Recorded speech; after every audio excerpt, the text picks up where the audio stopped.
going on? Let's talk about it. In the world today. Talk about what we focused on. Let's talk about it. Love and unity. It's more for you than me.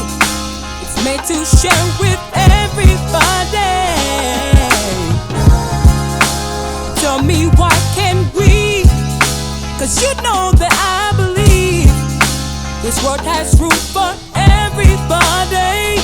Hey, come on down. Hear me now. It's up to you and I too. Open up and let love find you. If we do this right, then we could live in paradise.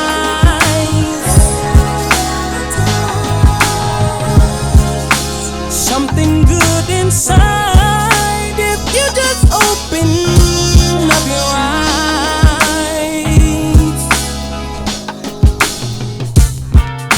We can all benefit.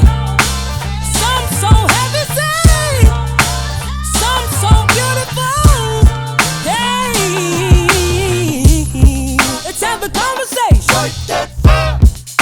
Every generation. Like that fire. We need some education. Up, we need some elevation. Like that fire. Blow the horn now. Blow that horn. Why you mad? Oh, your ego wild. Blow the eagle. Come and see what we're about. Hey, hey, hey, hey, we got something to talk about. Don't be shy, let's talk about it. We can't afford not to talk about. Don't be silent, let's talk about it. I think it's about time to talk about. No need to be quiet, let's talk about it. Me and you, we should talk about. Even if it hurts, let's talk about it. Talk about. Let's talk about it. Talk about. Let's talk about it.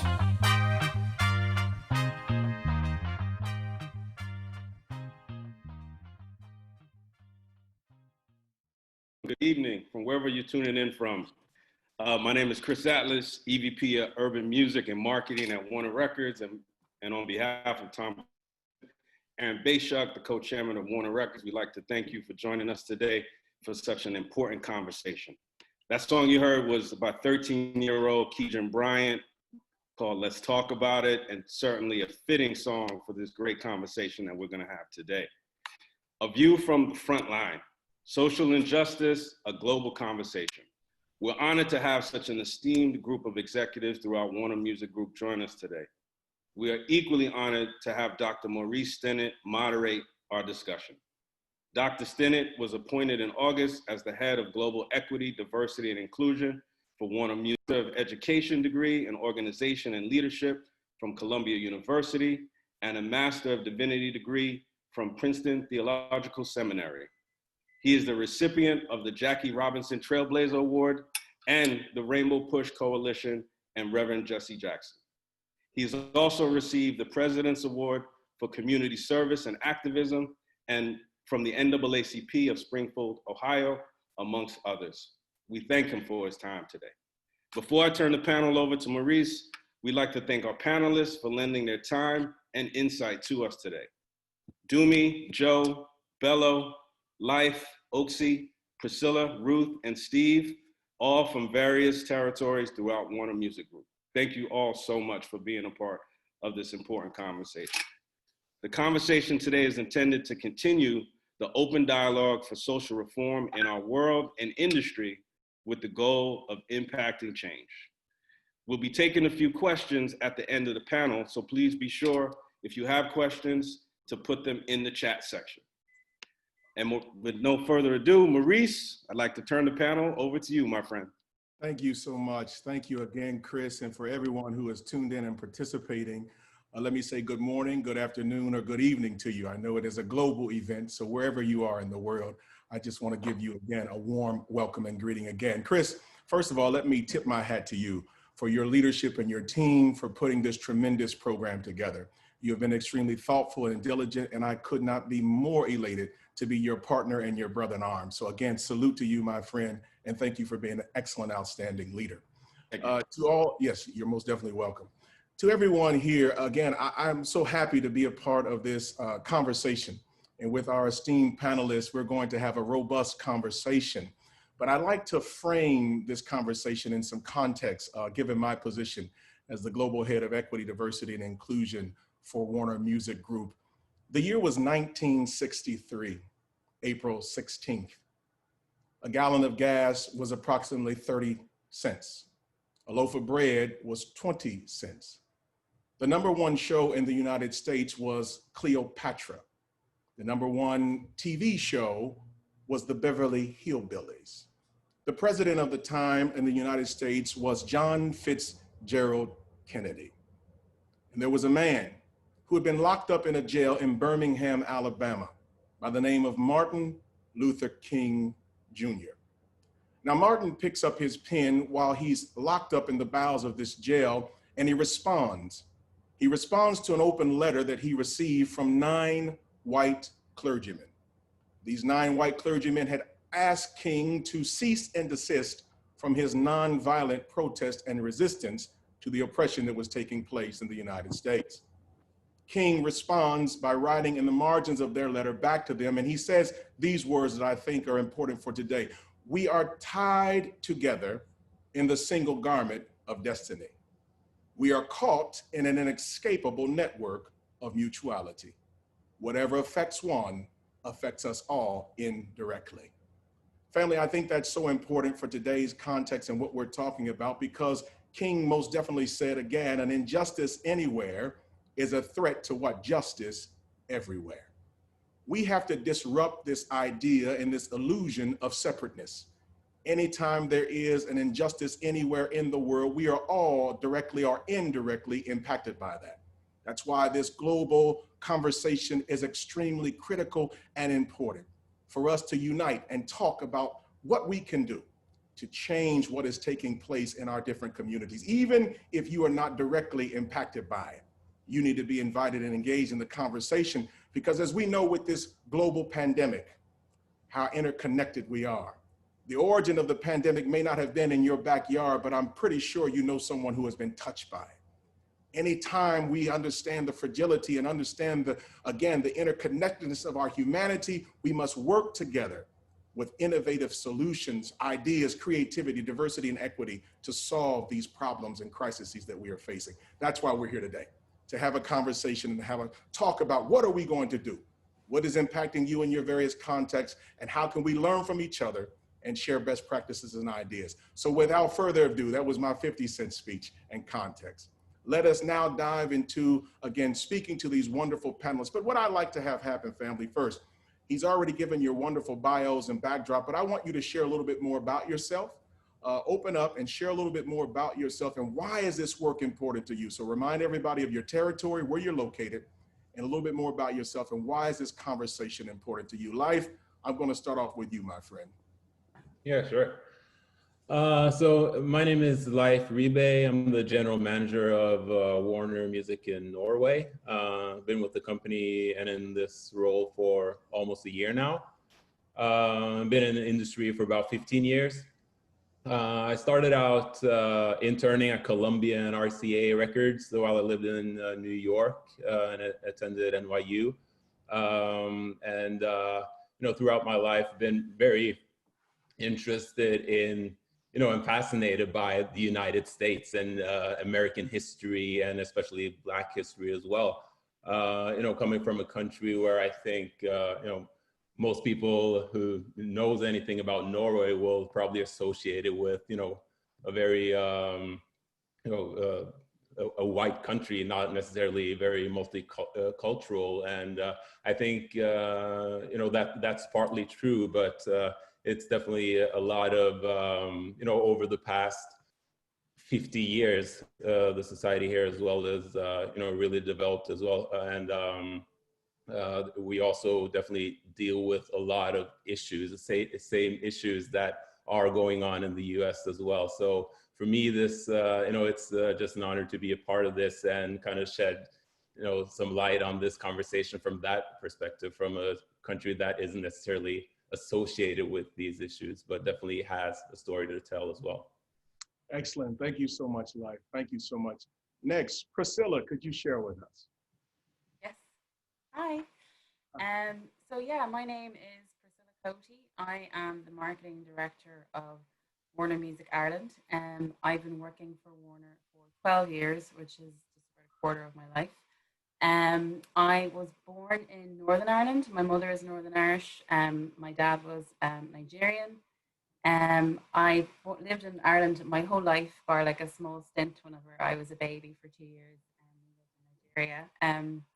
I don't think Ireland would be a country that people would normally associate with having a thriving Black community. And especially when I was growing up, you know, the only other Black people that I knew until I was in my early 20s were my brother and then my sister. And that was pretty much it.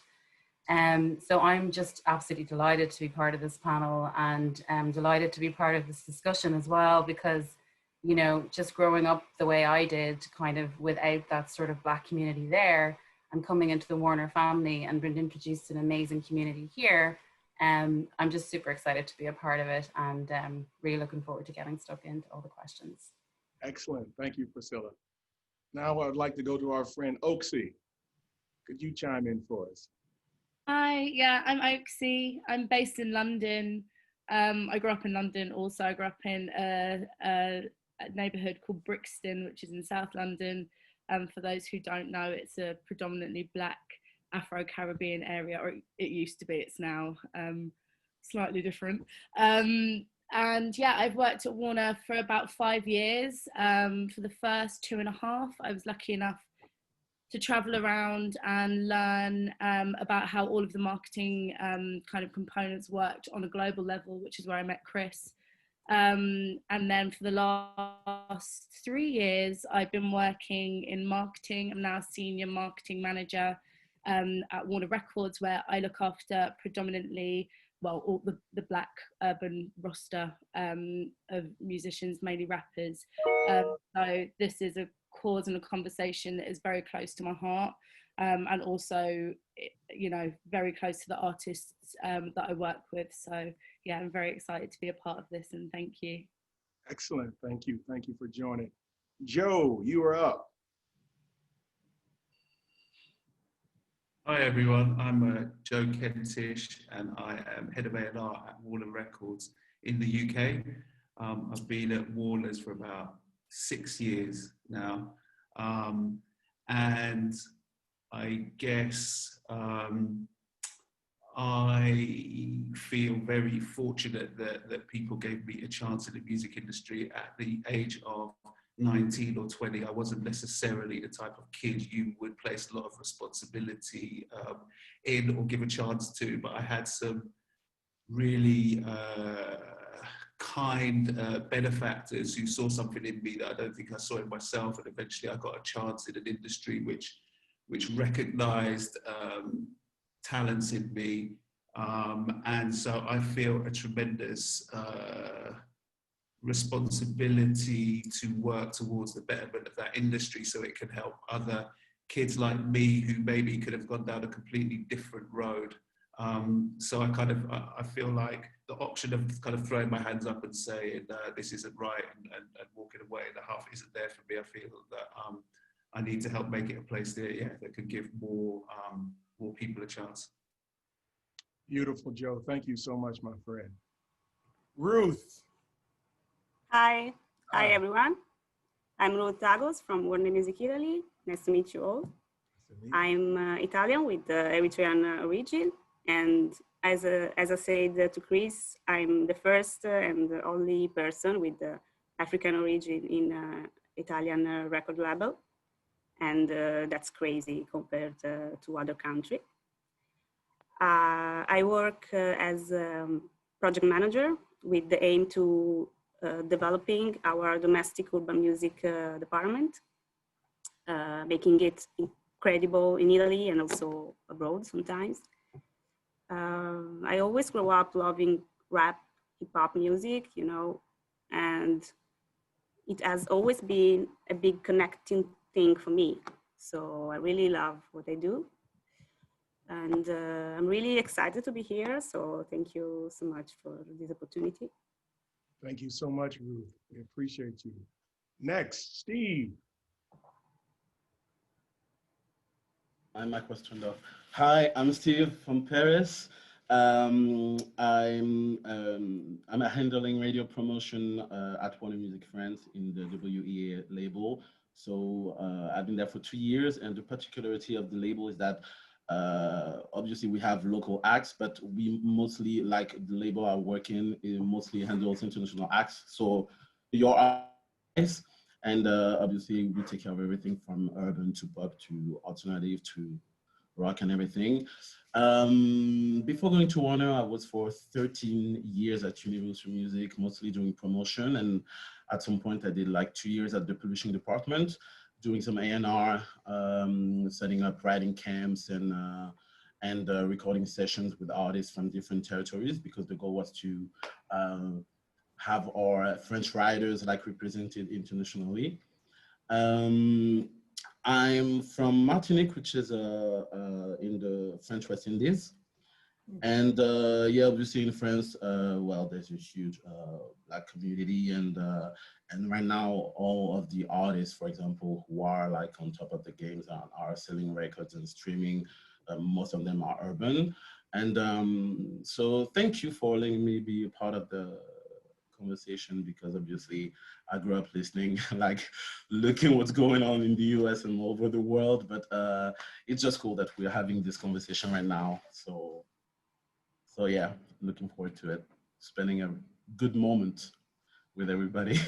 Yes, Steve, thank you so much, because we couldn't have had this without you. Our most challenging questions will be directed toward you. Don't worry about it. Don't worry. Hope you won't ask it in the end. I hope we won't have enough time. Thank you so much, my friend. And now, Dumi. Hey, hi guys. My name is Dumi Oberota. I'm based in London, Southeast London. I'm a Southeast Londoner. I'm a first generation Nigerian. My parents were Nigerians who came here. I set up Disturb in London in 2006 in London, and I got my first break while I was looking after Tiny Temper, and that obviously exposed me around the world. But after doing this, we started concentrating on the record label, and I signed a deal with EMI in 2010. And obviously that was with Parlophone, and then Parlophone was in EMI, and then it got taken over by Warner. And I've been here ever since with T, but now for the past 3 years, we've had a JV with Parlophone. And this has always been very close to my heart, you know, just raising the level of Black talent, Black execs. It's always about, you know, setting the pace and just trying to create some impact so we can change the perception of what the measure of success is for us as Black people within the business and the acts, because music is a very powerful tool. And I'm just happy that we're all here today to continue the conversation. I love that. Thank you so much, Dumi. Just a little connection that we have. I did my DNA ancestry, 35% Nigerian, my friend. You know, I just want to give a little shout out to that. You know, 35. Then I got 12% Great Britain, 2% Irish. You know, I embody diversity. So let that. Yeah. Beautiful, beautiful. And last but not least, our dear friend Bello, please talk to us. Hi everyone, my name is Bello from Sweden. I'm an A&R director in Sweden, head of Asylum. I came to Warner almost 4 years ago. I've been running my own independent labels since 2008 for almost 10 years before I had to. And my whole thing was like to come, the scene in Sweden when it comes to independent artists is being dominating, especially in the hip hop community. And the urban scene has been amazing. But I've seen like the problem has been like the artist that's been dominating on the charts hasn't find a way how to monetize it, like on the business perspective. So my whole thing when I came to Asylum is to start like an urban label where we can focus on teaching the young young artists, Black artists, to be able to monetize on the career on the long-term wise. So I've been really taking that place in Sweden, and with the domination of the hip hop songs that's been on the charts, it's been only like almost 70% out of the charts. So it's been amazing. But the thing that we've done with Asylum is trying to look into brand partnership, how we can get into live, build our own channels when it comes to promoting our music. Because I believe in pushing our culture forward, we need to build our own channels, and that's what I'm about. Excellent. Thank you so much, my friend. Excellent. So now everybody has given us a brief overview. Let's dive into some of the questions. So Ruth, I'm going to start with you, my friend. And I know you you're in Italy, and Italy was hit hard again in the beginning stages of COVID. I remember Italy was all over the news. And so just give us some context there of how multiple things were taking place. Italy was rocked with COVID. And then also now to the question, how have, in addition to that, recent events and the call for social justice being handled, how is that being handled within your territory? Because again, I want us to understand globally so much is happening with the world, it's changing all of us. But how have you all specifically with recent events? And what I mean by recent events, we know what happened with George Floyd, Ahmaud Arbery, Breonna, right? How have those events, in addition to the pandemic and the call for social justice, how is that being handled in your territory? Especially after the killing of George Floyd, there was a lot of protests against racism and violence in Italy. From Milan to Rome, people standing to say stop to discrimination, oppression, not only in the United States, but also in Italy. In fact, when we talk about racism or Black Lives Matter movement here, we refer to all the Black Italian people that lost their lives because of racism and hate. The last is a guy, Willie, an Italian Black young boy, killed by 4 Italian guys last week. And this will not be more tolerated. But sadly, the cultural hegemony of some Italian leaders, also pushed by slogans and fake news, tend to affect people, making them more racist. So for all these reasons, a lot of people, thousands of people, try to give voice to all this injustice. Thank you so much, Ruth. I want to kick this over to Steve. What about you in your territory? Yeah, so what happened with the George Floyd actually echoes a situation that happened a few years ago, 4 years ago actually, where there's this young guy that was called Adama Traoré. I think he was from Mali. He actually died in similar circumstances to George, actually, police brutality. So while the whole country was obviously horrified because what happened, we all know that it's been going on for a while, but just seeing video footage of actually what's going on, what went on, you know, was really horrifying. And obviously it was, everybody talked about it in the medias, in the press, and yeah, everybody was like, sharing, like exchanging about it, like especially like about the fact that it has to stop. And so obviously there were like some protests regarding the Black Lives Matter movement. Our industry did the Blackout Tuesday, and there were also a protest for Adama because, you know, I mean, they didn't mix it all together, but it's a similar story and it happened here. And after 4 years, I don't even know if there's an investigation anymore, but his sister, who's actually in charge of the movement, is just asking for answers and question and just wants to know who's responsible. So yeah, there were a lot of protests. They were not actually authorized by the government, but they were tolerated, even with the COVID situation. So yeah, a lot of people, you know, it felt good to see so many people gather all together to just make things change, you know, and to have some answers. and artists were also, well, I was about going to talk about artists, but we're gonna speak about it a bit later, I guess. So yeah. Steve, that's very helpful. So what you're saying is there was a similar situation that took place in your territory. It went unresolved. Yes. And this basically Yes. that passion again around that situation. Yeah, it's the same. It's the same. I mean, he was chased by police, you know, no matter what he did, and they put him on the floor, and he couldn't breathe. So honestly, it was exactly the same. So I mean, it's been 4 years. So every year and every once in a while, you know, it's still people still talk about it in the medias, you know, because his sister is so is just so she won't let go, and she's right. She's right to, like, she doesn't want to let go, and she's right. So yeah, the similar situation. So obviously, when the situation with George happened, everybody here was like, I mean, it reminded us of this, you know, and the fact that there still is nobody has been found guilty and nothing's been going on. So yeah, it's a situation, you know, and I'm not gonna say that not much has been done yet, you know. That's it. So Fortunate. Life, talk to us. What was going on in your territory? Yeah, so I think first of all, just for everyone to kind of get an understanding of where I come from, I think it's important to kind of understand the differences between like a country like the US, France, UK, compared to a country like Norway from a historical perspective.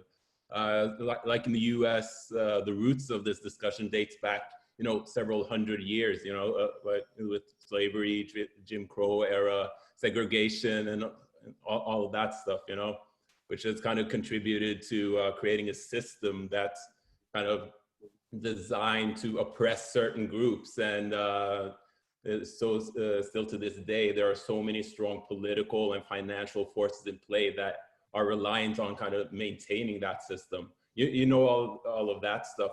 But when looking at it from a Nordic perspective, I guess the good news is that social injustice issues aren't as deeply rooted in the country's history as in the US and a lot of other countries.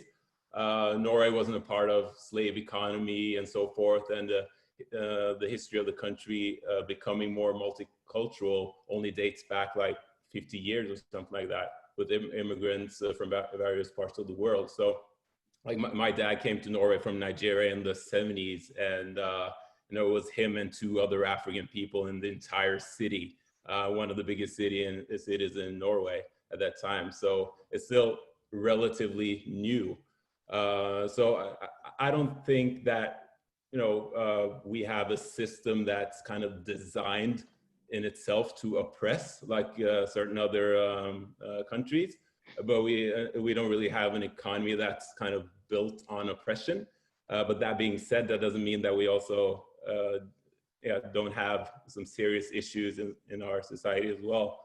But it's not so much about fixing a broken system, but it's more about highlighting the issues and educating people about the inequalities that actually do exist. Because most Norwegians actually aren't aware. And I think this movement, just like the Me Too movement, has really opened a lot of people's eyes. And my impression is that a lot of people in various positions of power are now truly interested in understanding more about these issues. That's great. So Life, what you're saying is, even though, again, directly, as we're talking about, there wasn't a situation similar to this happening or taking place in Norway, indirectly, they understand the impact and their responsibility to engage in some capacity. Oh yeah, definitely. It's kind of just sparked this discussion where it's been more talked about, you know, the things that are going on in Norway as well. And in Norway, it's not really about police brutality and that kind of things. You know, police in Norway don't even carry guns. So it's kind of like a separate, like a different situation over here. But it's more about, you know, it's still like in certain areas of the biggest cities, you know, kids are experiencing the same things as in the American cities and UK cities, where people of color and minorities are being targeted and kind of being surveillanced and feeling unappreciated in society, and kind of that, you know, the effects of that. That's kind of what we're trying to deal with right now. Thank you, Life. Priscilla, I'm interested in Ireland. What's taking place there? Talk to me. Yeah, so I think I kind of touched on it briefly in my intro. I know I made a bit of a joke about it, about, you know, my brother and my sister being the only two Black people I really knew growing up. But that's the absolute truth. And, you know, unfortunately, that is the way, or that was the way for a lot of Black people who are growing up in Ireland. They normally find themselves as, you know, the only Black person in their classroom or the only Black person in their housing estate, you know, and I think that's a weight in its own to bear on your shoulders. And I think as a result of that, I don't want to say, you know, when I talk about myself personally in this as well, but I think over the years, you become sort of a little bit passive to certain forms of racism, right? So things like name calling or little microaggressions that are going on, you sort of, because you're surrounded, you don't really have that Black community there, and you don't really feel like you have the support to be able to call that sort of stuff out. You kind of let it slide a little bit, and you just kind of get on with your life or get on with your day. And I think for me, the most powerful thing that happened over the events of the last few months is that there is a decent size and a very big Black community in Ireland. And the events of the last month and all the talk over social media really give that community the power to speak up and the power to talk about their experiences.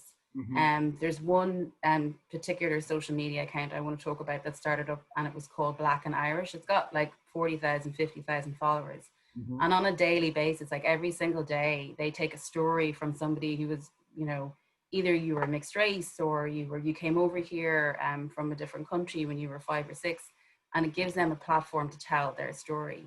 And through that, it's giving people the power to sort of stand up for themselves a little bit more and kind of go, you know, what was okay 10 years ago, or what, you know, I kind of brushed off 10 years ago is certainly not the case anymore today. And that's created a really positive dialogue with people. I've had many one-on-one conversations with friends, some of them awkward, you know, in terms of things that like I would have let slide. I don't let those things slide anymore. And in addition to that, it's also shone a light on direct provision in Ireland, which is, you know, it's kind of immigrants coming into the country but are left in limbo. So they're not given citizenship, and they're kind of left in homes to kind of raise their families, and they can't really get jobs. And there's been a massive light shone on that as well. So there are, you know, way more, for the want of a better word, things kind of now put in place to support those efforts. So that's kind of the things that have come out of Ireland in terms of the reaction to the events of the last few months. So it definitely is positive. And at the same thing, you know, when you swing so much one way, you're going to swing so much the other way, right? So then you have people coming out of the woodwork that are genuinely very racist and very dangerous. And that's something else that we have to combat. But the one thing I'll say about that is that, you know, there probably is a general consensus that Ireland isn't really that racist of a country. But now we can see, you know, well, the roots are definitely there, you know, and this is what we're talking about. And now that it's all out in the open, we can have, you know, real open and honest conversations about it. Wow. Yeah. Thank you so much, Priscilla. I think the takeaway for that, and it's powerful, is again, the power of storytelling and giving voice to these stories, which it liberates other people now and empowers them to be able to share their story as well, right? I mean, that's what you're saying. In light of right over here in the United States, it sparked again and this empowerment, if you will, with the folks in Ireland to be like, wait a minute, somebody's got their foot on their knee on our neck just as well. And we need to talk about this now that we have some space to do so, right? Yeah, absolutely. Yeah, that's exactly what happened. And it's been great to see. And I include myself in that community as well. You know, I would normally never call these things out in social media. And I felt myself even putting up a personal post and talking about it and getting a lot of comments and a lot of love back. So, you know, yeah, absolutely. Even for myself, it was really like beautiful to see. I love that. Thank you so much, Priscilla. Bello, talk to me about what's going on. How did this impact where you're at? I believe the Nordics, correct? Yeah, the Nordics. And now, as Leif was saying as well, I mean, Sweden and Norway is really close and basically built on the same system. So the impact was huge. Of course, the demonstration was really huge. The only difference I would say compared to Norway is like Sweden is having an open policy when it comes to immigration for a lot of years, which made a lot of immigrants come to Sweden and stay in different urban communities. And what's happened is like it's been a lot of crimes since they opened the policy for that. And a few years ago, it came another party that was like a racist party from the political level, aspect of it. And last year, they were the biggest party in Sweden, which is caused a lot of problems and a lot of discussions about them want to take out the immigrants out of Sweden. So that's caused a lot of discussion and issues through what we got going on over here. And being like, for me, I'm the only black exec when it comes to the A&R side out of all the majors. So I know how it feels to be the only black. And you gotta definitely fight and kick the doors, and all the doors that are closed, you gotta keep moving it up and opening new doors for the new generation to come up. And that's all I'm about, and trying to move the culture forward towards that. Excellent, excellent. Thank you so much. Oaksy, in addition to the question I asked on the front end, I'm going to transition it. So talk to us about how the recent events and the call for social justice is being handled in your territory, and then expand that and let me know, has this recent climate or call for action impacted the artists in your industry as well? So I think like just a similar sentiment really, like I do feel, or at least from my standpoint, it feels like it's a global awakening. So we had protests, there's been several different organizations that have been born out of like a very difficult summer that had COVID as the backdrop for us all actually to properly communicate for the first time. I think that also just there's been, sorry, I've got a barky dog that is going to disrupt this. Yeah, so that's also like made us, I think, as a community, confront some of the things that are like very uncomfortable about Britain's like very violent history that we don't often do. Often our focus is so much slanted towards like America, which I believe is probably something that makes us all feel a little bit better. But like, you know, over there it's like really fucking stressful, but actually we've all had to sit down and look at like the passing of Belly Majinga, for example, who was a key worker who was spat at work and then passed away because she contracted COVID, and the fact that like nothing was done about her death. Also makes us think about like the passing at the hands of the police of like Mark Duggan. And you just got to like kind of really start to reconfigure what your position is, I guess, in society. And that's not an isolated thing. I think that like very lucky to work with artists that I think are frequently misstereotyped because of the kind of music that they make. I work like predominantly with like road rappers, which is like circumstantial, talking about the life that they live and the way that they've been brought up. But it's very interesting because we've got like, for example, we've got a rapper called Nines that we work with, who his community is like central to everything that he does and everything that he raps about. Sorry, that is so loud and awful. She always chooses the worst time.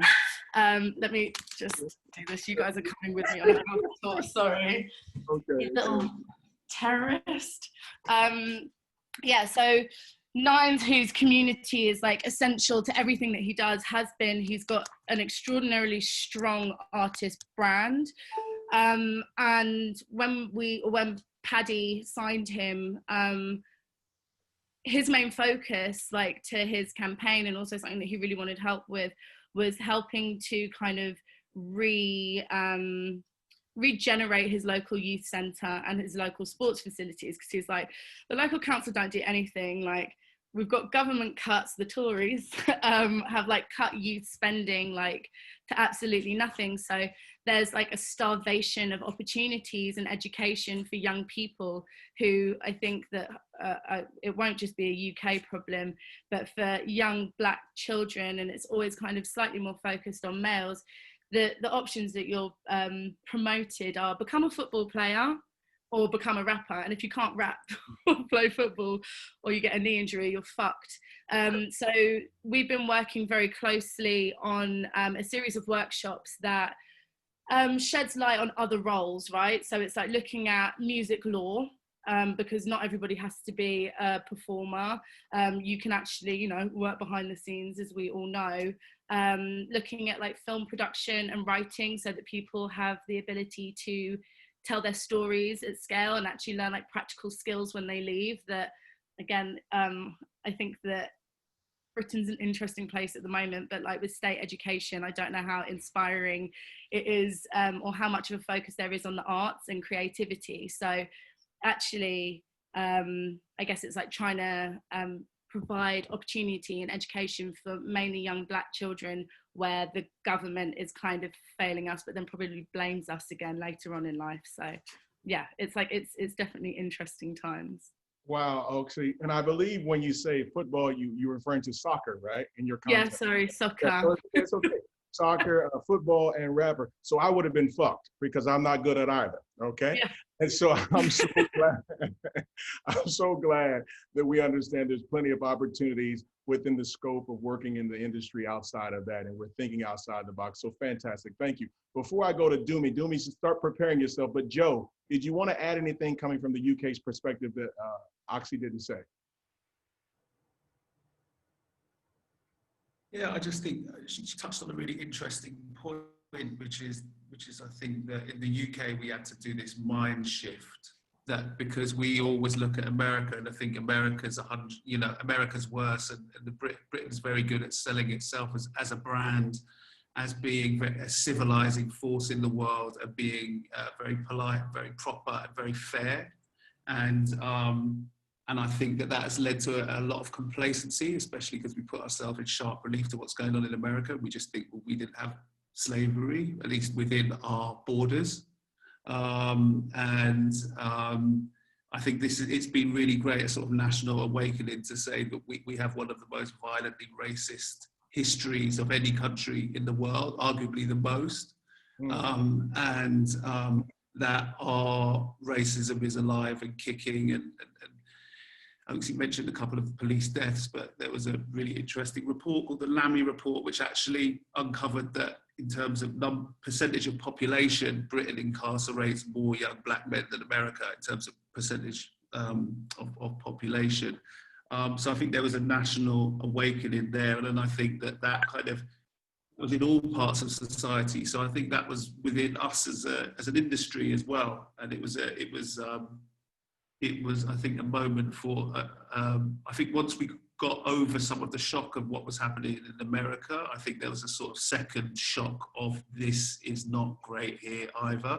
And so it's been quite a long, painful process, I think, for a lot of people to realize that this isn't something we can just look across the water and think we're above. And so, yeah, so to echo that, I think that shockwave has been going through us as a country and us as an industry as well. Wow.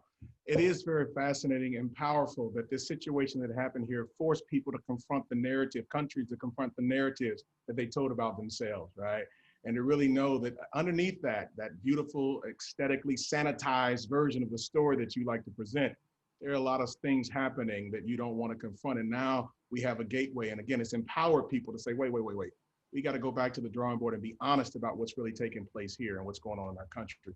Doomy, talk to me about it. Again, if you could put both those together, the artists, how did your territory respond, and how has it possibly impacted your artists in your area? Yeah, Joe and Oaksy have covered everything really. Okay. It was very much an awakening for all of us, as both of them have said. The race conversation is always focused on the other side of the pond, you know, because I feel you guys are more honest with that conversation. Or race is you've been founded on, you know, race relationships, if you would say, you know, but in England, things are very much smokescreen. The situation between, you know, immigrants, Black and white, it's not, we live, especially where we operate, we live in London, which is a bubble, you know, and we feel we live in a very multicultural kind of environment because there's a lot of interracial relationships and we grow up interlinked, you know, but then it's a bit of a deeper situation, you know, because because you guys have positive discrimination within your corporations, there's a little bit more movement, and you could say there's more successful Black people, but obviously there's more Black people in America, but you could say relatively there is more success, or you can focus and be successful within your own space as a Black person within America. You know, you could operate in a Black industry, communicating to Black people, selling products to Black people. But within England, when we're trying to move or mobilize, we're very much dealing with everybody. You don't really specifically deal with Black people. So when you, especially in the music industry, you're selling music to a predominantly white audience, and you're trying to break talent to a predominantly white audience. So I feel definitely within the music industry, it's very much been an awakening, and we've all realized that maybe we're not dealt as good cards as like the Americans. We're all in the same situation. So it's very much been a great time. Everybody's been very accountable, and it's been the most honest time where we've been able to be very honest with our experience as Black people within the music business, and even not just Black people, people of race.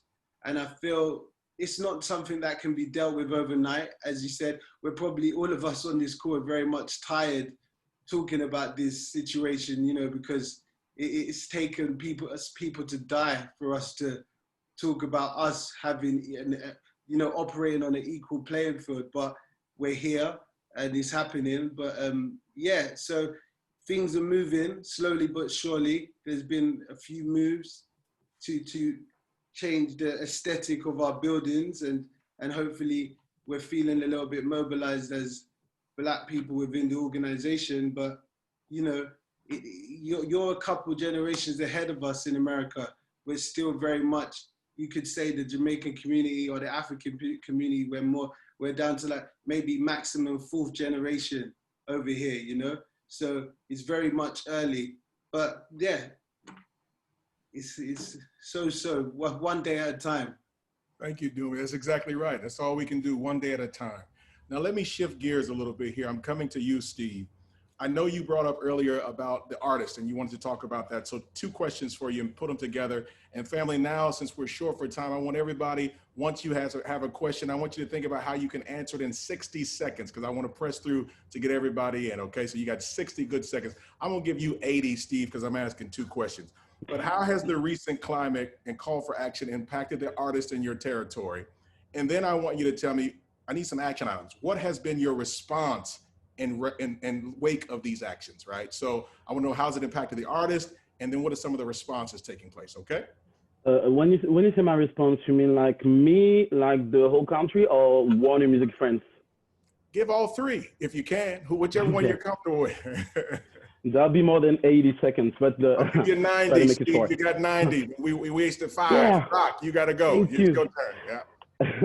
So yeah, every artist, I mean, artists, they express themselves through their music. So it's been a long time. I mean, it's been a long time, like all the big rappers at some point, you know, they talk about like the inequalities, the difficulty to grow up in a suburb that, you know, it's kind of forgotten by the government, you know, they don't get any help, they don't get anything, you know. So as Alti was saying, you know, I mean, there's like, well, here too, there's like 2 options, you know, and so, yeah, they're just, I feel that what happened actually made artists speak out a bit more, you know, do more. So obviously when there was the Blackout Tuesday, they all talked about it. They all talked about the Black Lives Matter movement. They talk about Adama, the guy I was telling you about, and they also joined like the protests that were happening, you know. So I feel like, honestly, I haven't seen a real like a change. It's nothing new. Nothing happened after. Nothing special happened after that, you know, because they've always been talking about those issues. But I think that artists actually, they have the same problem probably as us, you know, they know that things need to change, but how? How do you, where to start? Where to start? Because it's like, it's such a vast subject, and there's just so many layers to that. So it's really difficult because even myself, you know, I'm like, at some point, you know, when all of this happened, I was mad. Like talking with my friends, family, the colleagues, and everybody. And at some point, I was like, I want to do something. I want to do something, but what? How? And having this conversation is good. So because it's good to like hear your stories and how the things were perceived, and all your perspectives. So that's amazing. And to say the response, you know, to talk about the response, honestly, I don't know if it happened right after the George Floyd story, but you know, here now, before when you were applying for a job, you know, on your curriculum vitae, you had to put your picture, and now you're not forced to do it anymore. So, well, that's a good thing, but sometimes, you know, when they see your name, you know, they could guess where you come from or whatever, but well, it's another story. But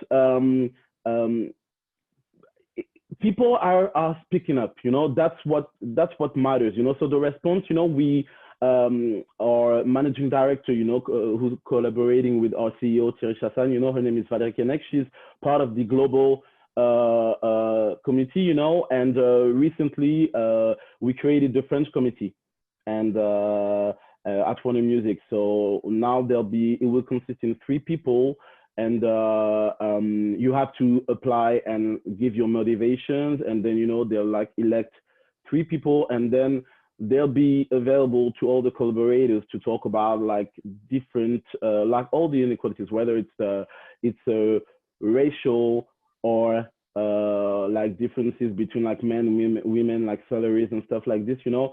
But I have to say, in the context of Warner Music, I arrived a little over 2 years ago, and honestly, there's diversity. I'm not the only Black person working in the company, and you know, there's many of us and other communities, and they don't necessarily work. We have the main urban label, Rec 118, but actually all the Black people that are in the company, they don't necessarily work in urban music. Some are at the data, digital, and everything. So to me, this is already a good thing, you know, and they keep striving towards like equality and making sure that everybody gets not represented. But I mean, if you have some talent, you know, like we just welcome you, you know. It doesn't matter, like it doesn't matter. And my response is, I mean, I've been speaking out with friends, like no matter what color they are, you know, but just, I think it's a question of education, you know. I mean, there's some things, you know, some jokes and everything, you know. I was laughing myself, you know, I won't lie. I was laughing, but you know, after everything that happened, it's not funny anymore. So I'll just try to educate them. I'm not sure it's my role because I'm no parent, you know, but I feel talking with people, you know, I don't know if it would change the perspective, but I just want to give them the opportunity to understand what some people can go through. Sorry. That's okay. No, I gave you 80. Wow. I gave you 10 and a half. You took 4, Steve. You gave me 5 minutes. Thank you. Sorry. But it was so good I didn't cut your ass off, but that's okay. You're wrong for that. Priscilla, I'm going to ask Ireland to come on in, and now you got to give me 60 seconds. Condense it. Come on, tell me what is it. It's so quick. I've got to stop watching everything here that I can just press whenever I'm ready to go. Steve cheated and threw the whole thing up. Go ahead. Your turn. I mean, I think our role really is to support the artists that we work internationally and via the UK. I mean, you know, OC mentioned Nines, and there's Burna Boy, and, you know, we have Sheikah and Youngboy and Jack Harlow and all these amazing artists that are coming to the forefront with their music and their words and talking about this social situation. You know, I only wish when I was a 14-year-old in my room, you know, I had all these artists that I could listen to that were talking to me, because I think first and foremost, it's about the music and it's about the words they put in there. And I think that's the most important thing that's going to touch people. You know, like just for example, about a couple of weeks ago, we did this UK initiative with Stormzy. He picked some random schools in the UK to show them a music video, but we kind of spun it on its head a little bit here, and we decided to reach out to a school. There was a young girl in the school who organized a Black Lives Matter protest just around the corner from me. So we gave them the gift of Stormzy calling out their school and showing them the video. And it was an amazing moment to walk into that classroom as a Black woman and see all these Black girls, just like myself, whenever I was going to school, and giving them that message from that massive artist. And I think, you know, I think it's really important that we kind of push that message forward from our artists. I also think it's really important because, you know, once you open up the floodgates, you know, the water works both ways. So as much as you're out there saying your piece and saying your thing, you're going to get it back 10 times fold. So it's about making sure that our artists are supported mentally. You know, I followed Chica. I followed her from Instagram. I met her in LA and I absolutely love her. I think she's phenomenal. I think she's amazing. And, you know, I followed her story whenever she was, you know, going out to the protests. And, you know, so many times I just wanted to reach through my phone and give her a cup of tea and just be like, oh my God, I want to hug you because I can feel your pain and I know that you're going through so much. So I think it's really important as well that we kind of, we're there. And I think, you know, we are absolutely there. We're a Warner family. We're there to support the artists whenever they do come out, because any of the abuse that they are going to get back, and to know that we're always going to be there to support them whenever they want to come forward.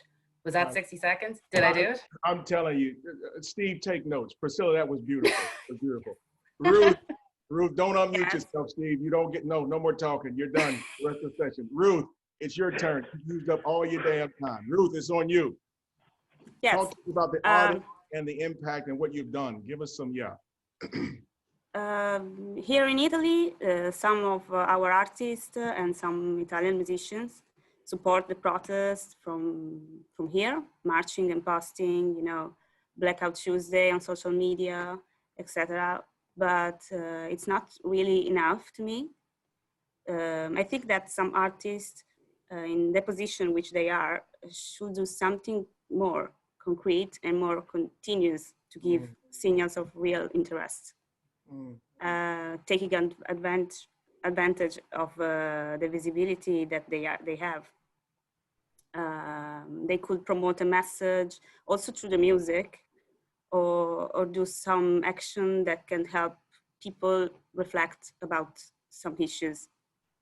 Many artists have talked about racism after George's death, but no one talks when it comes to victims of our country.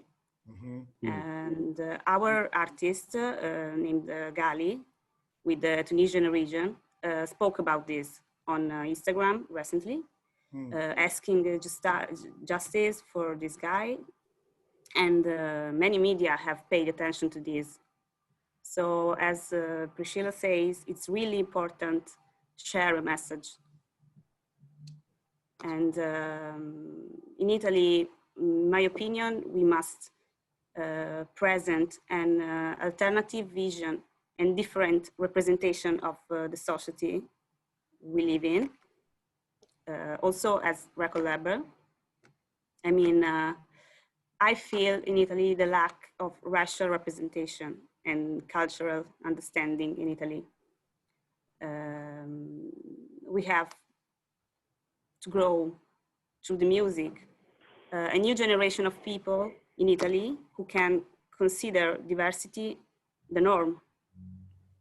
And we are already working in this direction with some of our artists. And I really hope that something one day is gonna change.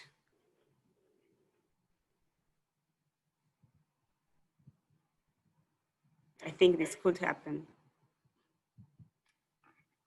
But you want more from the artist, you want more engagement, you want more, so that's great. I think I'm looking at my time. I want to see if we can get in. I'm going to ask Life and Bello. I want you to partner together and talk about, again, the artist and the response. You see how I did that? I put you together. It's okay. We're all in this together. All right. So you both unmute and you're going to riff off each other. Okay. About the artist and what is the response been? How about you help me out there? Okay, so yeah, so we didn't really prepare this together, but I can just start from Norway. What I've seen is, you know, as in most parts of the world, that artists and the music industry has definitely been in the forefront of this movement. And there are several cases of artists using their voices to shed light on these issues. Just this past week, actually, in Norway, there was this story in the media where a local rapper has spoken up against one of the most popular, famous comedians in Norway. This comedian put out a song earlier this year that where he plays this character from an area of Oslo where there's a high concentration of immigrants, and kind of mocking the way kids in that area speak and so forth. So this song has become extremely popular, #1 on the charts, and one of the biggest hits in Norway the past year. So this rapper Brits, who I used to work with, he called him out in this interview and spoke out about how songs like that builds up on these stereotypes and kind of creates this uphill battle for kids from that neighborhood where they constantly have to prove these stereotypes wrong. So yeah, there's definitely been these kinds of instances where artists use their voices and platform to speak up, and definitely an important voice.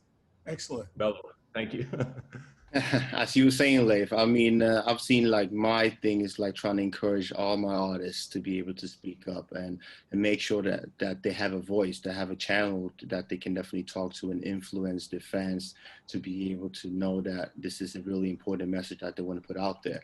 I think that's really important. We had an occasion that happened to us. It was in Sweden. It was one of the, like, Sweden Got Talent, like American Got Talent. He was one of the judge. He went out on his Twitter saying that all Black people, you guys are lazy. You guys, you go to jail. Otherwise, it's nothing else for you guys. You live on social welfare and stuff like that. And when I saw that on his Twitter, I wrote to all my artists that I know in the industry, like, we need to block this guy and even the channel and get him fired as soon as possible, because we can't tolerate that.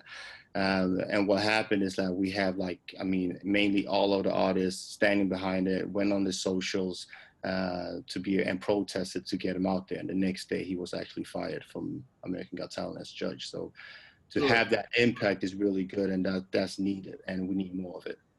Thank you, Bello. I've always just been so shocked when people in the United States context call Black folks lazy. I never could understand that idea, where they even came from, given the 400 years of forced indentured slavery, that we work 20 hours a day. I don't know how we became, labeled lazy. It's the most fascinating concept, but nevertheless, it's a lie, and we have to continue to disrupt these ridiculous stereotypes that have been associated with us. Now I'm going to do a round robin, because I think we're going to close it off at about 1:15, but I want to get to Dumi and Joe and Oxy. So Dumi, you kick it off, but I want to talk about the artist again. How does it impact the artist? And then what are some of the responses? And you all could work together on that and what's taking place. And then I'm going to shift gears, and I think we'll have some questions that we want to ask that jumped into the queue. So Dumi, go ahead.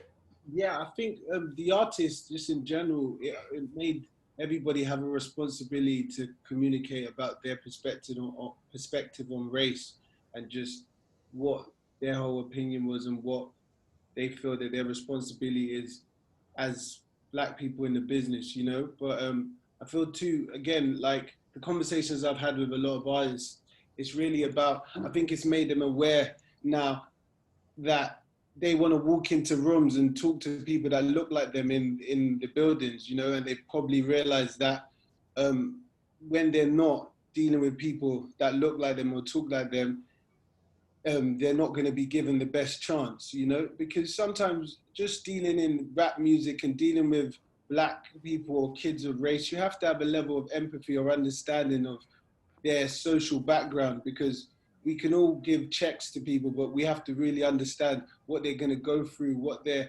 family background is. And because sometimes we give them the money and then we expect them to deliver straight away, but we don't know that some of the time they've got a lot of other responsibilities and a lot of other factors that can affect their success. And I just feel definitely in England, I think we're trying to understand that a bit more, and they're trying to make the system, create the system, so we can kind of at least guarantee the success of some of these kids a bit more, because that's our responsibility as a record label. It's not just about signing them and just, you're signing them on a pun and it's almost like it's a 50-50 chance if they're going to win anyway, because as soon as you put out music, it's if the public like it or not. But you know, if you don't create the right system or you don't have the right individuals around there, the chances of making a success is even slimmer. So I feel I think just our responsibility as in the music industry is understanding the people, or you could say the products that we're investing a lot of our money into.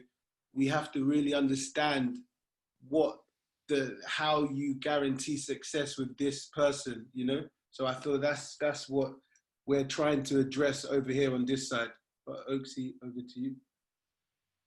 Yeah, I mean, I agree with you. I think I've spoken a little on some of the very specific examples that I'm encountering with artists that I work with.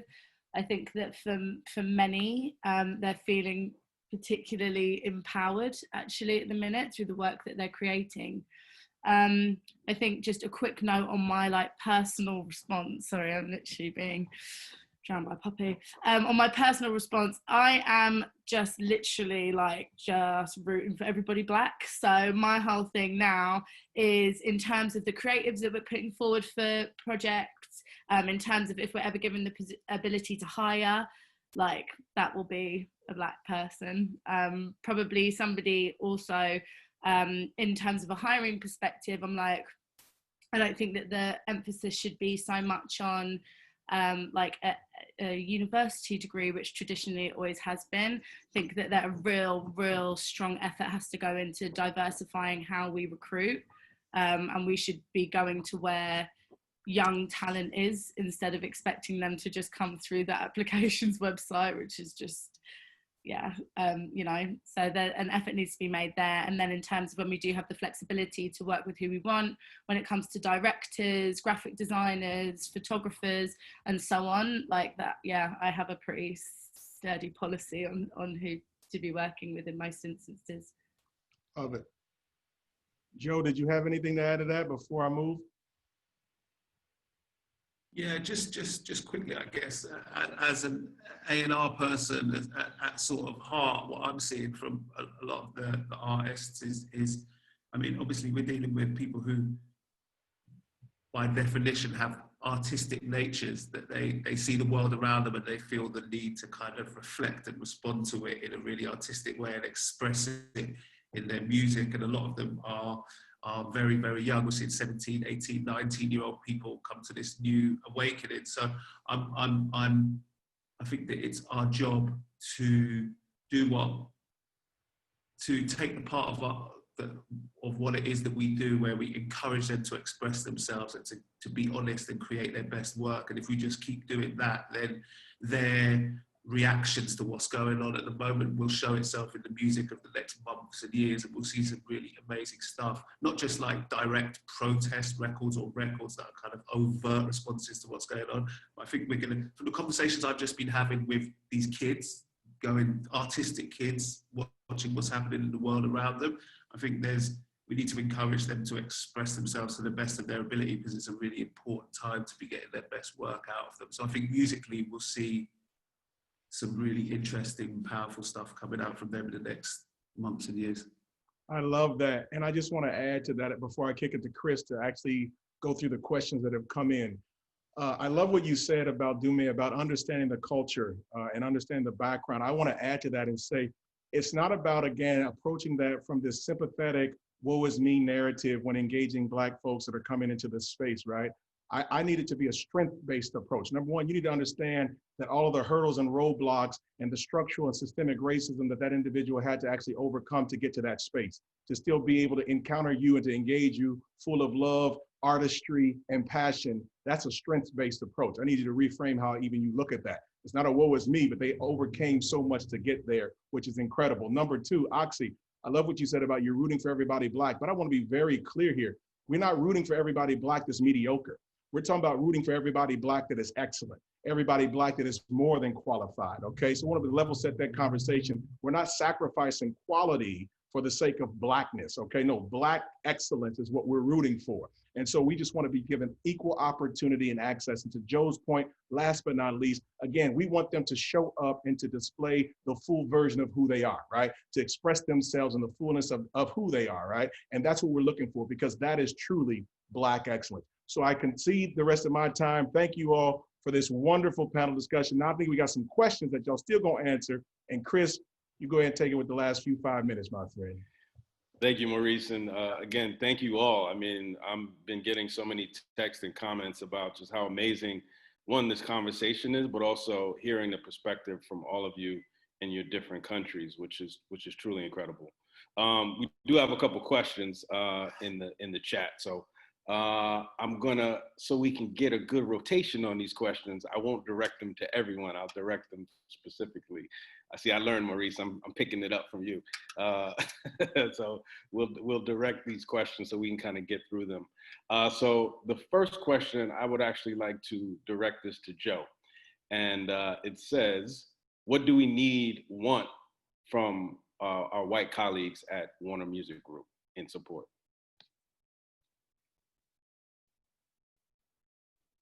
Damn. You done me up like a kipper, as we say in the UK, Chris. I think this is difficult and it's uncomfortable. And it's difficult and uncomfortable for all of us. There's things I would rather be doing than having difficult, uncomfortable conversations, what feels like all day, all the time. So I would just ask and expect them to go there and be okay with it being difficult and uncomfortable. We don't have all the answers. I'm not coming with a solution for racism. And so I just think that people have to be okay with inhabiting in that space, in having the conversation, in checking themselves and checking some of their behaviors and getting past that I'm not a racist kind of statement that seems to get everybody off the hook straight away, and to go there and to be with us in those spaces, try to sort this out and accept that everyone's got a job to do and everyone is a part of it and everyone's part of the solution without being cliche. So I think just that basic on a personal level, I think it's asking people to be prepared to be uncomfortable in order to get some resolution to some of these problems that we have, because we're all going to share in the benefits of working in a much more inclusive, diverse, and happy, fair place. Well said, my friend. Joe, it was a hard question, but that was a great answer. The next question, Priscilla, I want to direct this one to you. How can you support new culturally diverse narratives from artists outside the mainstream radar? Okay, so this is interesting because it's a conversation that we have on a regular basis within that. And, you know, I don't have the answer right now. All I know is that we are trying to put sort of methods in place so that we can make sure that those voices get heard. I'm talking about, you know, mainly UK and international repertoire. We put together like a little crew that we have, kind of like an influencer crew, really, that kind of really push those artists to the forefront for us. You know, we're always trying to look for different ways of doing promo. We have our own socials that we push all these artists on as well. So it's an ongoing conversation that we have on a regular basis, but we have it nearly every week. It's like, how do we get these artists and push these artists to the forefront? I mean, we can see, you know, for example, an artist like Nines came in our charts at like number 22 in our charts, you know, and there's an audience there, and there's people in there in Ireland that are listening to that artist, and there's people in there in Ireland that want to know that artist, and it's our job to engage with that community.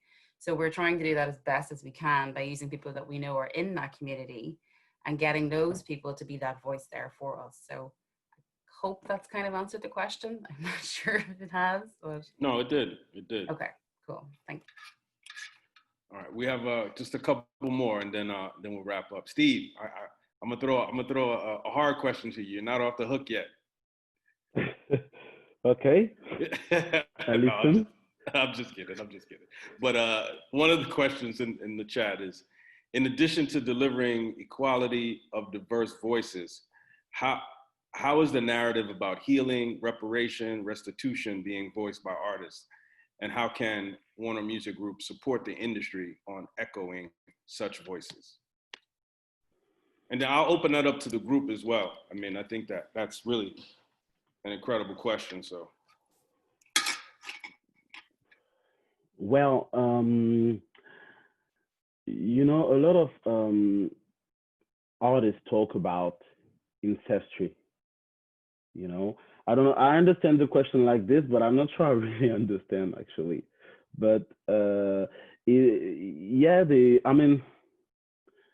artists talk about ancestry, where they come from, and they're proud.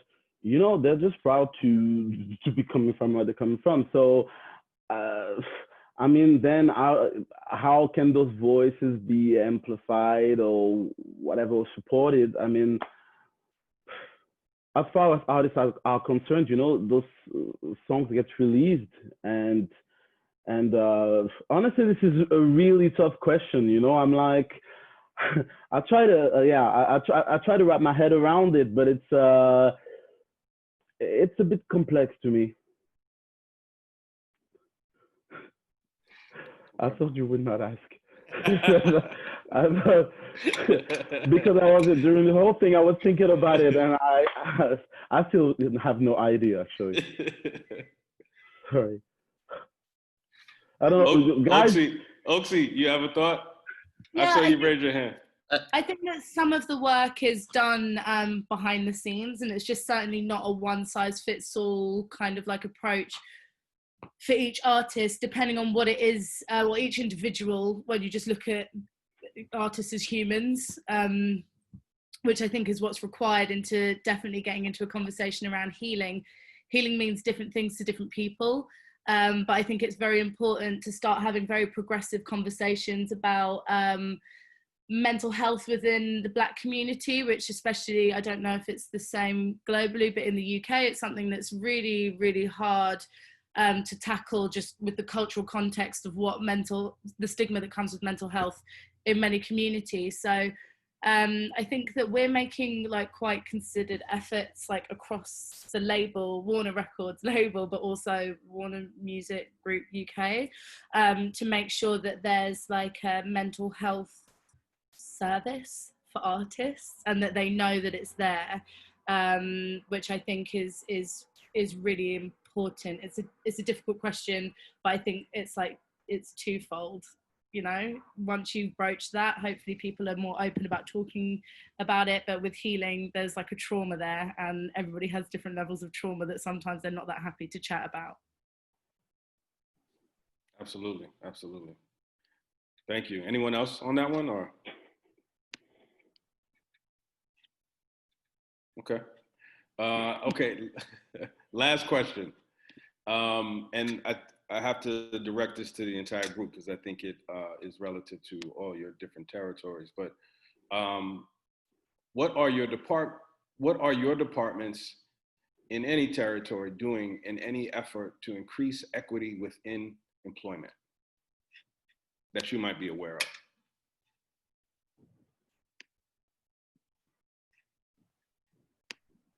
Chris, what do you mean by equity within employment? I'm reading this. It says, okay, here in the States, we need more seats at the table. I'm wondering how successfully we can include all people in the workforce. Yeah, well, there's been a lot of movement. There is a lot of movement, and there seems to be an aggressive change. They're trying to bring in new faces and bring people into senior management roles within the organization. So it seems to be happening. My whole thing is just a real deep understanding of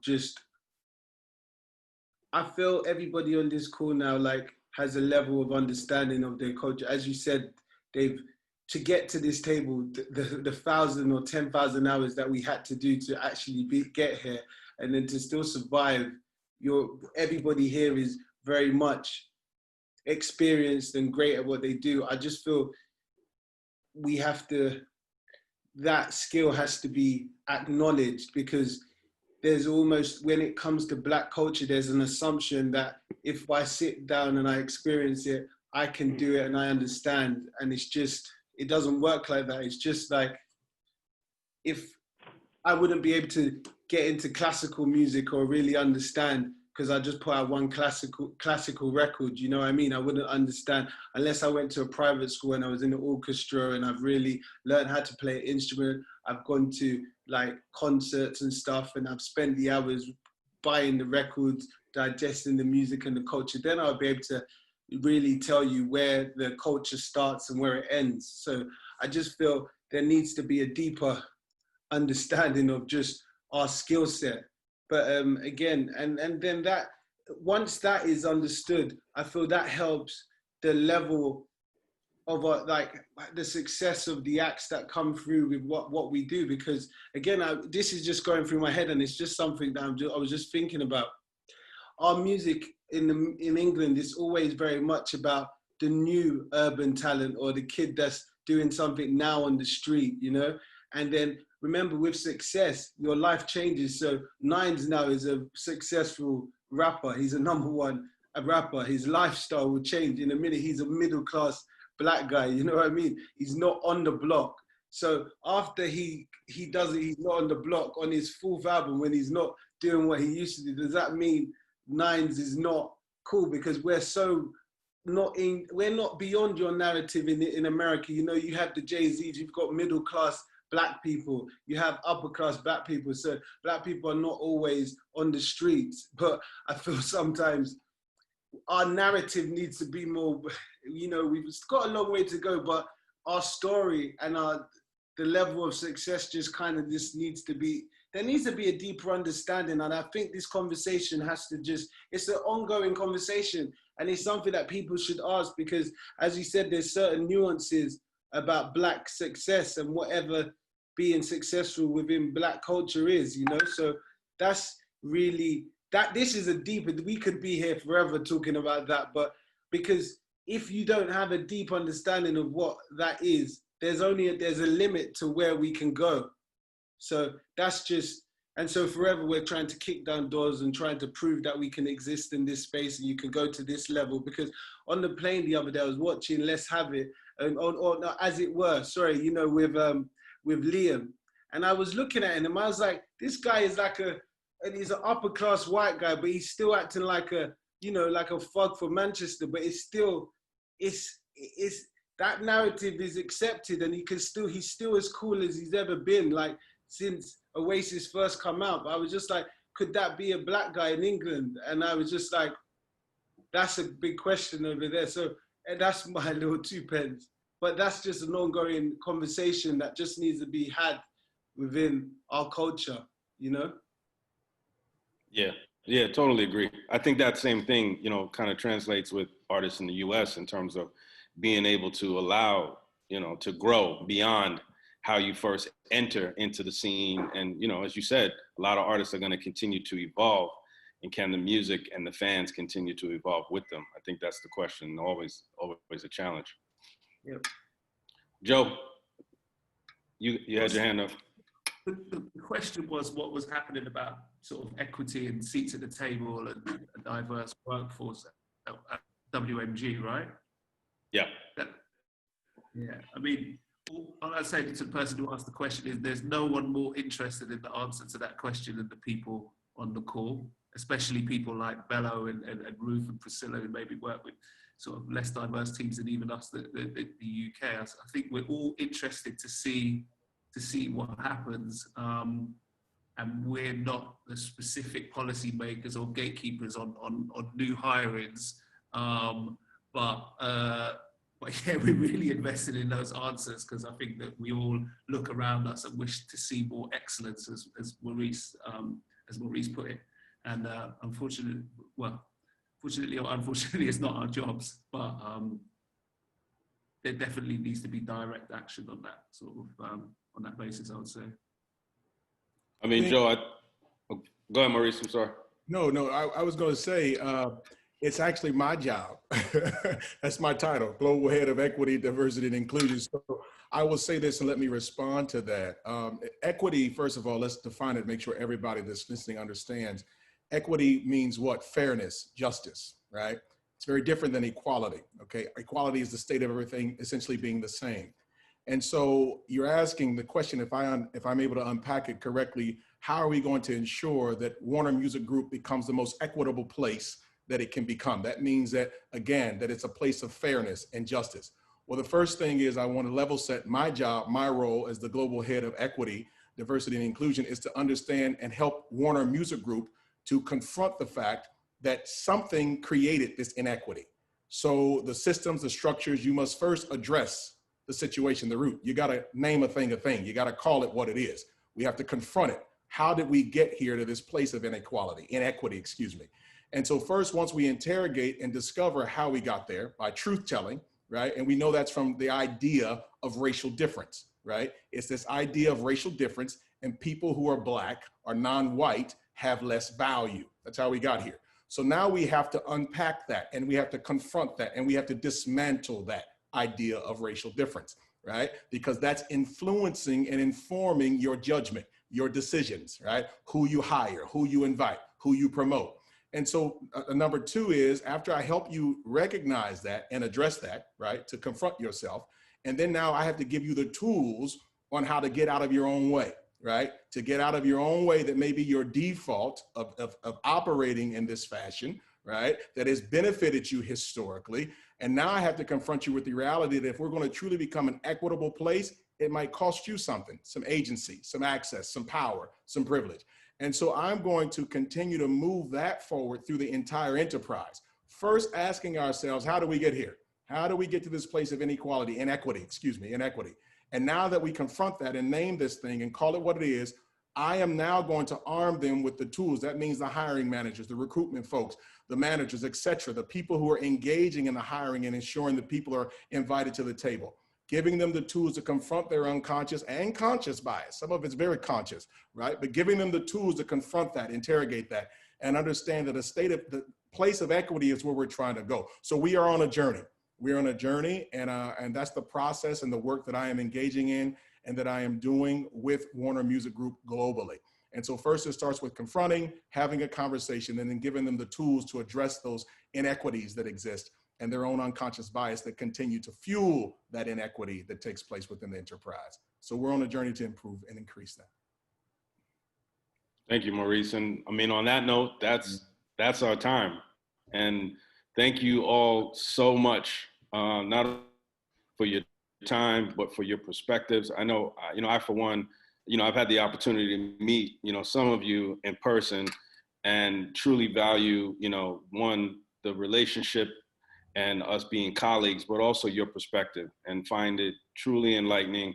I know that everyone at Warner Records, and I'm sure Warner Music Group in the US and just abroad, wherever people are tuning in, from, finding this conversation enlightening. And that is part of the goal, and that's part of the purpose in terms of hearing from, others, hearing different territories, hearing the challenges, hearing the obstacles, so that, as Maurice alluded to, we can really impact and create that method of change, which it's not going to happen overnight. It's not going to be easy, and it's not expected to be easy. But the perspective that each of you have given today, I know, is truly enlightening and valuable. And I want to thank you all again for your time and energy and being a part of this conversation. So, Maurice, unless you have any further thoughts, thank you all. Yeah, thanks everybody for joining. Thank you, Chris. Thank you, Maurice. Thanks for having us. Thank you. Thank you. Thank you very much. Thank you all. Stay well. Thank you all.